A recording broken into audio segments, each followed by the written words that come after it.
নমস্কার। পরিবারের প্রধান যদি কাজকর্ম করতে না পারেন, তাহলে ওই পরিবারের বাকি সদস্যদের মানবতার জীবনযাপন কাটাতে হয়। এ প্রসঙ্গে আপনাদের মাঝে আমি কিছু আলোচনা করার চেষ্টা করছি। আপনারা সকলে জানেন, আমাদের বাংলাদেশে একটা পরিবারে অর্থাৎ প্রত্যেকটা পরিবারে একজন পরিবার প্রধান থাকেন।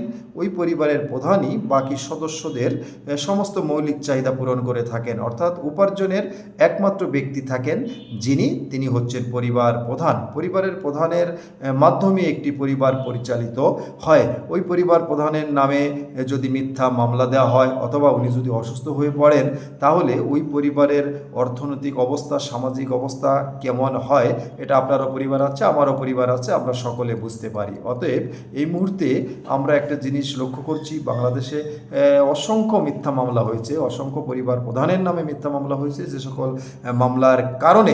সকল মামলার কারণে পরিবার প্রধান এলাকায় যেতে পারে না, ব্যবসা করতে পারছে না, চাকরি করতে পারছে না, অর্থাৎ কোনো কাজকর্মই করতে পারছে না গ্রেপ্তারের ভয়তে। তা এর জন্য হচ্ছে কি, পরিবারের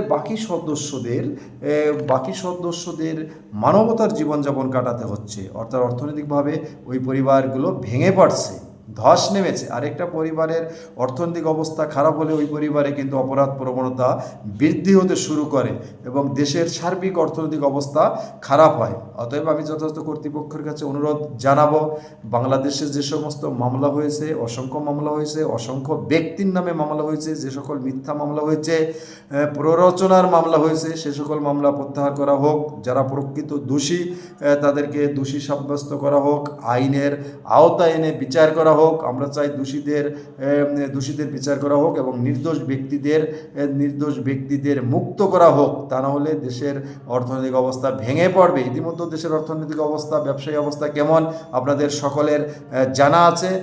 তারপরেও যদি পরিবার প্রধান কোনো কাজ করতে না পারে, এরকম যদি শত শত হাজার হাজার পরিবারের প্রধানের নামে মিথ্যা মামলা থাকে এবং সেই মামলার ভয়ে যদি কোনো কাজকর্ম না করতে পারে, ব্যবসা বাণিজ্য করতে না পারে, তাহলে ওই পরিবারের অর্থনৈতিক অবস্থা কিন্তু ভেঙে পড়ে এবং পরিবারের বাকি সদস্যদের কিন্তু মানবতার জীবনযাপন কাটাতে হয়।